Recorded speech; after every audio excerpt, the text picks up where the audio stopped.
Here we are at the shop at Walden Pond, which is reopening here in June 2020, where you can get great hats like this available here at the shop. But we hope you'll come in here. And we're at the new visitor center at Walden Pond, and this is the shop run by the Thoreau Society. So let's see what's happening here. Welcome, come on inside. And we are very pleased today to have Corrine Smith, a champion author and Thoreau Society employee, and we're getting ready to open again the fabulous shop at Walden Pond. And thank you for coming here, Magda. So we're just doing a little film around the pond, trying to find something interesting for the society. But I just wanted to say hello, and we will see you Monday morning. Thank you for everything you're doing. Thank you. If anything.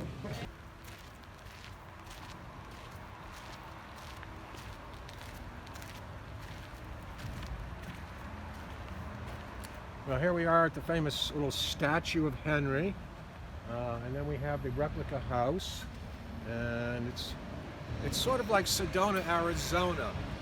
This is a very, very special place in the minds of many people who care about the world. And what is the number one question by families from the Midwest when they go through and see the inside of the house? What do the children ask their parents? Mommy, Daddy, how come there's no bathroom? But it's nice to be the first nest ever. Right here. It's pretty hard to see from the water. That's a big one. Whoa! Oh, pretty big scenery around here. Right here. It's pretty hard to see from the water. There's a lady with a dead fish here. Yeah, that's probably... Did you just found that floating on the surface? Okay, you may as well throw it on the shore and let the bald eagles eat it. So we have bald eagles breeding very nearby.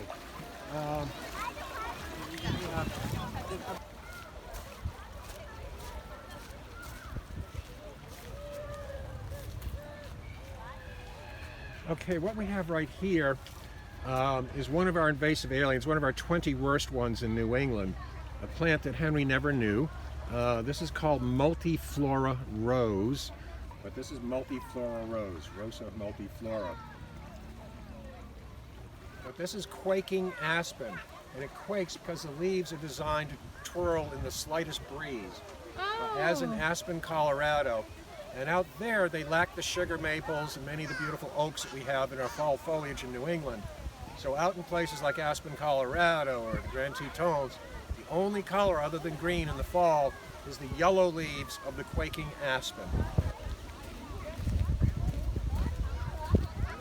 And we now have some Canada geese babies coming up.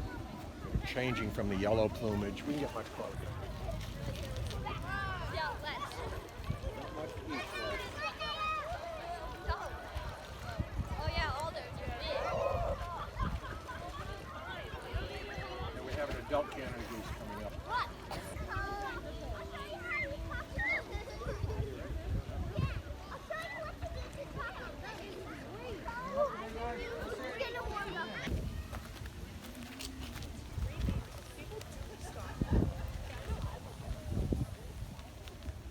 I think it's some sort of a cinquefoil. 5-petaled.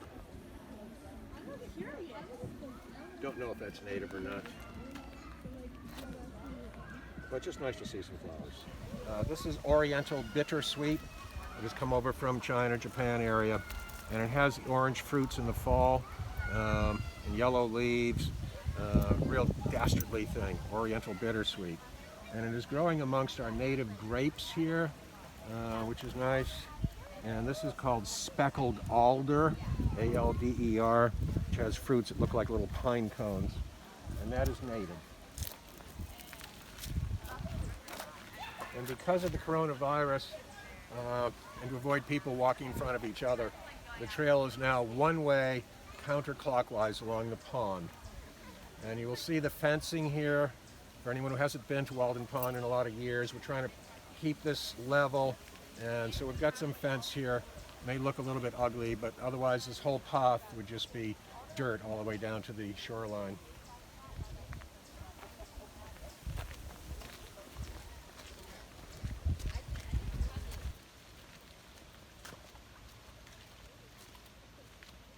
past here, get away from people. There's a couple people behind us.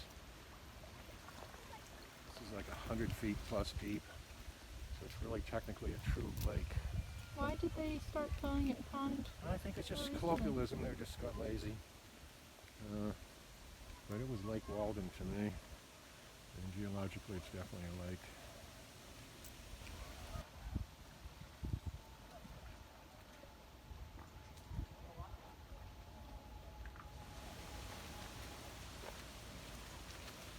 Sassafras, Oh yeah. and it has sassafras. leaves that are entire with no thumb, and then usually you'll find some that have one thumb, and then others have, like here's a one thumb leaf, and then others have like 3 thumbs. And this is sassafras. And the Pilgrims, when they were trying to pay off the money they borrowed for their stay in Plymouth in the 1620s, paid it off with lumber, beaver pelts that they traded with the Indians for, and sassafras oil to help pay off the investors for the Mayflower people there in Plymouth. And this tree was important then. But that is young sassafras, and that grows up to maybe 10 feet tall here in New England, but it grows up to 120 feet tall down in North Carolina. And this is one of our native shrubs. It's not in flower right now, unfortunately, but this is sweet pepper bush. I don't know if it's worth a shot or not, but sweet pepper bush is one of the common bushes around the edge of Walden. This is more sweet pepper bush. Trail Road. Oh, this is a nice view with nobody here.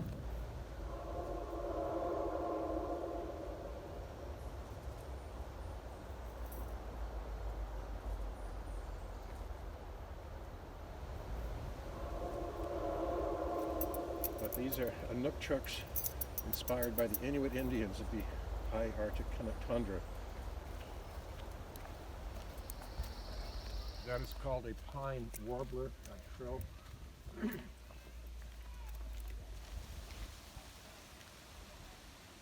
We also have 3 of these huge, 3-foot long, bright orange koi fish from China, which some idiot put out here, which we wish the bald eagles would eat.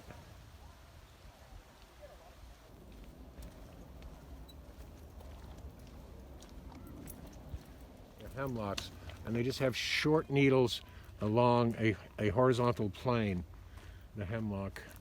And this is typical of the north woods.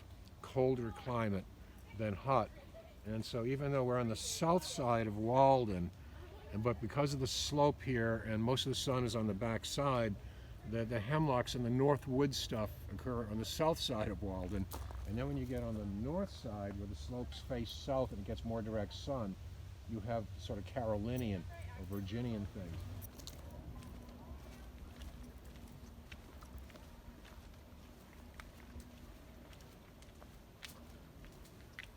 That's deer tongue grass. It's a native grass.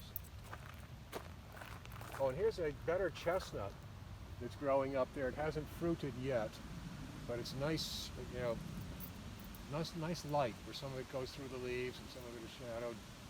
But that's a more mature chestnut. But this is in the ginseng family, but it's not ginseng. It's called wild sarsaparilla. And see the separate flower head here? Which this is the flowers. And then it goes up into 3 points, so it sort of looks like poison ivy, but it generally has 5 leaves per stripe. But this is wild sarsaparilla, and it's been used as a root beer flavoring. It hasn't got the medicinal punch that the true American ginseng does, which grows down in the Carolinas, basically, and Great Smokies.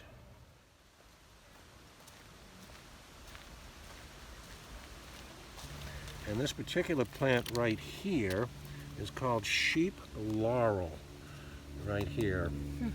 And it is in the heath, which is the blueberry family, and related to rhododendrons, and this other more special one called rhodora that we do have here. That's nice, that lady in pink there.